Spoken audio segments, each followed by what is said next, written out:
السلام عليكم أعزائي التلاميذ. درسنا لهذا اليوم هو الصورة التحليلية والقيمة المكانية. القيمة المكانية، لدينا هذا هو جدول القيمة المكانية، تكون من مرتبة الآحاد ومرتبة العشرات ومرتبة المئات. لدينا هذا المثال يحتوي على 435. الآحاد تحتوي على 5 مكعبات صغيرة، أما العشرات فتحتوي على 3 عشرات: 10، 20، 30.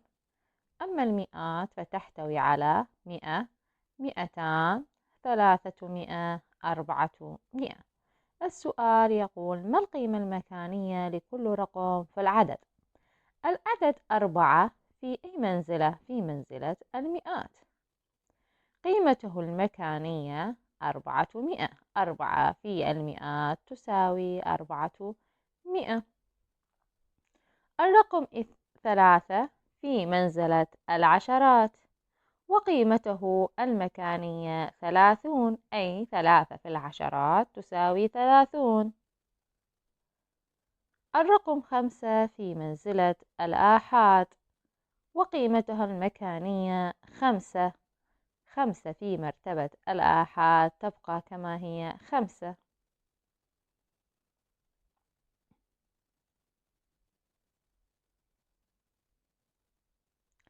اكتب صورة العدد. لدينا هذا الشكل، سوف نستنتج من هذه الأشكال العدد. نأتي إلى مرتبة الآحاد. كم مكعب صغير في مرتبة الآحاد؟ 1، 2. إذن في مرتبة الآحاد 2.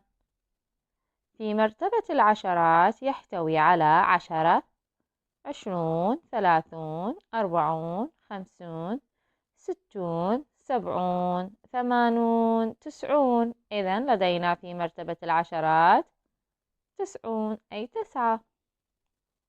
أما مرتبة المئات فيحتوي على 100، 200، 300، 400، 500، 600، 700 في مرتبة المئات.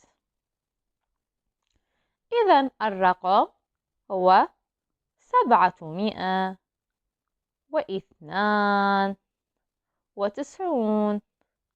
792.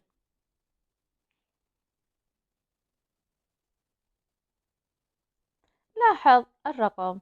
لدينا هذا هو يمثل المراتب، وكل مرتبة تحتوي على مجموعة من الأرقام. نأتي إلى مرتبة الآحاد. لدينا 1، 2، 3، 4، 5، 6. إذن لدينا 6 في مرتبة الآحاد. ما قيمتها المكانية؟ 6 في مرتبة الآحاد وقيمته 6. أما في مرتبة العشرات لدينا في مرتبة العشرات 1، أي 10. إذن 1، الرقم 1 في منزلة العشرات وقيمته 10. أما مرتبة المئات فتحتوي 1، 2، 3، 4، 5، 6، 7، 8.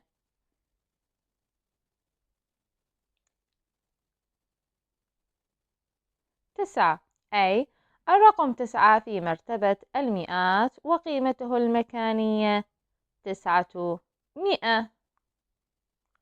سؤال يقول: ما القيمة المكانية لكل رقم في العدد؟ المثال الأول هو 874. القيمة المكانية للرقم 4 في مرتبة الآحاد تساوي 4. القيمة المكانية للرقم 7 في مرتبة العشرات ويساوي 70. القيمة المكانية للرقم 8 في مرتبة المئات وتساوي 800. المثال الآخر 159. القيمة المكانية للرقم 9 في مرتبة الآحاد يساوي 9. القيمة المكانية للرقم 5 في مرتبة العشرات ويساوي 50.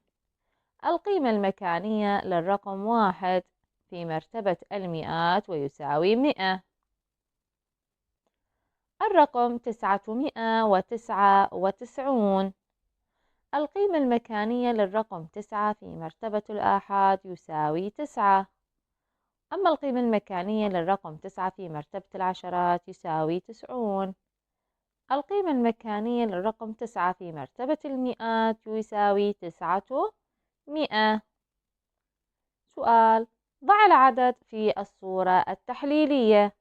العدد هو 918. فيه كم مئة؟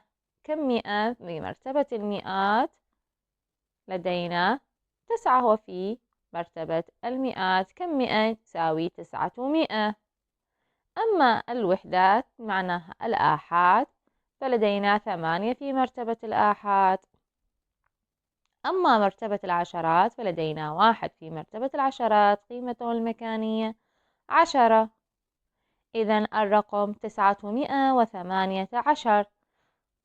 صورته التحليلية: نبدأ بتحليل الرقم من مرتبة الآحاد 8 وكل حسب قيمته المكانية، زائد 1 في مرتبة العشرات 10، زائد 9 في مرتبة المئات 900.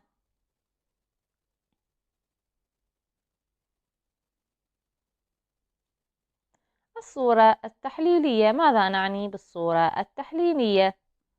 نبدأ بتحليل الرقم من مرتبة الآحاد وكل حسب قيمته المكانية. ضع العدد في الصورة التحليلية: 436. نبدأ بتحليل الرقم من مرتبة الآحاد. 6 في مرتبة الآحاد ويساوي 6. الإشارة التي تجمع بينهما هو الجمع، زائد 3 في مرتبة العشرات قيمته المكانية 30، زائد أما مرتبة المئات فقيمتها المكانية هو 400. السلام عليكم. اليوم درسنا الرياضيات الصف الثاني الابتدائي هو القيمة المكانية.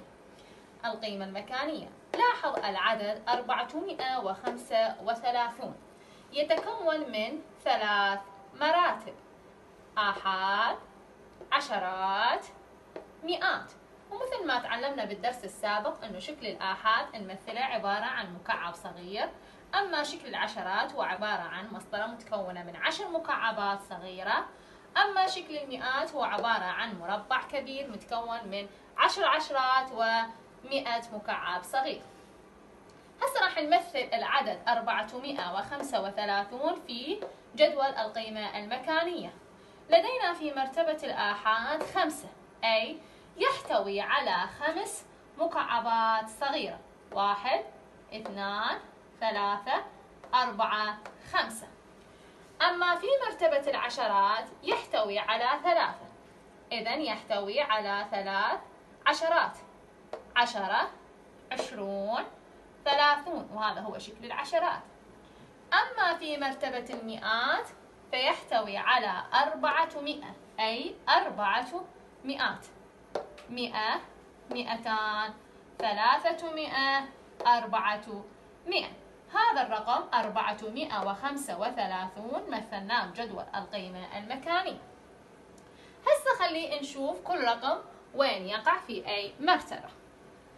الرقم 5 يقع في مرتبة، أي مرتبة يقع الرقم 5؟ يقع في مرتبة الآحاد،